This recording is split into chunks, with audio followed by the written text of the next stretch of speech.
नमस्कार. आज आपण बोलणार आहोत भाषणीबद्दल.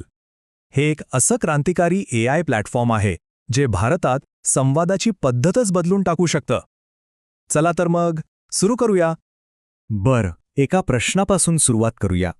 आपला देश भारत. इथे शेकडो भाषा आहेत, हजारो बोलीभाषा आहेत.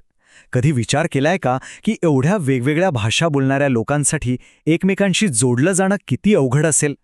हे भाषिक वैविध्य म्हणजे आपली ओळख आहे, आपलं वैभव आहे, पण खरं सांगायचं तर हेच एक मोठं आव्हानसुद्धा आहे. आता बघा, या भाषांच्या विविधतेमुळे काय होतं, हे आपलं सांस्कृतिक वैभव तर आहेच, पण याचमुळे अनेक लोक डिजिटल जगापासून लांब राहतात.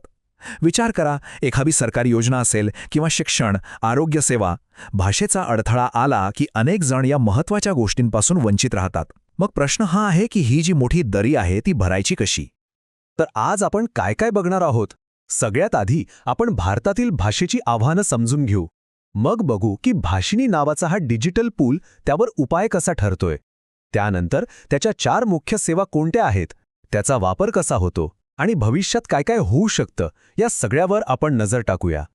चला तर मग आता थेट ह्या समस्येवरच्या उत्तराकडे वळूया. पाहूया तरी भाषिणी नावाचं हे तंत्रज्ञान भाषेचा हा अडथळा नेमकं दूर कसं करतं. भाषिणी म्हणजे काय, तर हे आहे भारताचं अधिकृत AI लँग्वेज प्लॅटफॉर्म. हे डिजिटल इंडिया मिशनचाच एक भाग आहे आणि याचा उद्देश एकदम स्पष्ट आहे.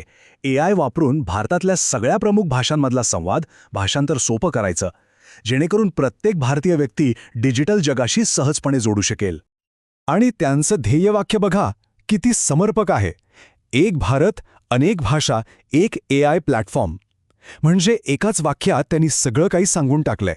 तंत्रज्ञानाचा वापर करून भाषांचे अडथळे तोडायचे आणि देशाला एकत्र आणायचं, हेच त्यांचं ध्येय आहे.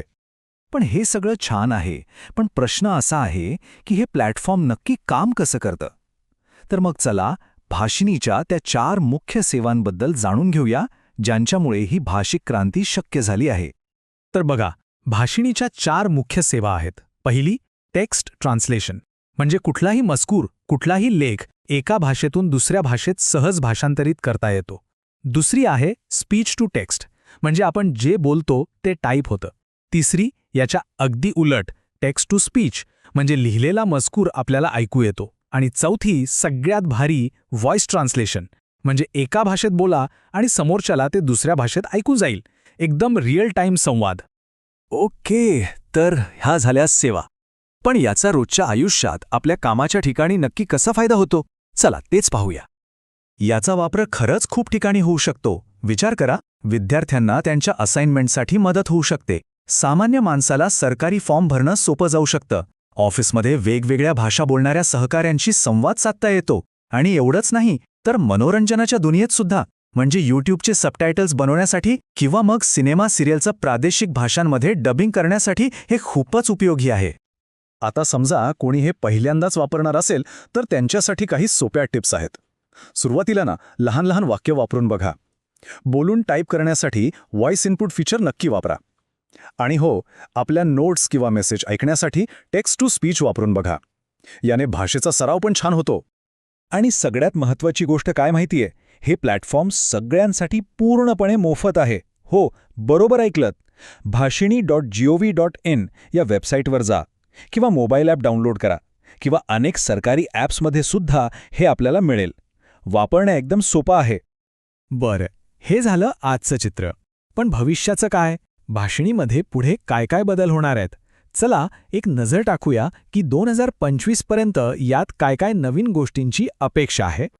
बघा, भाषिणीचा विकास खूप वेगाने होतोय. आज ते काही प्रमुख भारतीय भाषांमध्ये काम करतं, पण 2025 पर्यंत त्यात अजून बऱ्याच भाषा जोडल्या जाणार आहेत. भाषांतर अजून फास्ट, म्हणजे एकदम रिअल टाईम होईल. जो आवाज आपण ऐकतो तो अजून नैसर्गिक वाटेल. आणि सगळ्यात महत्त्वाचं, उच्चारांमध्ये अचूकता खूप जास्त वाढणार आहे. आणि जाता जाता एका मोठ्या प्रश्नावर विचार करूया. विचार करा, ज्या दिवशी भाषिणीसारखं तंत्रज्ञान भाषेचा अडथळा पूर्णपणे काढून टाकेल, त्या दिवशी आपल्या समाजात काय बदलेल? आपल्या शिक्षण पद्धतीत काय बदल होतील? आपल्या नात्यांमध्ये काय फरक पडेल? यावर नक्की विचार करण्यासारखा आहे.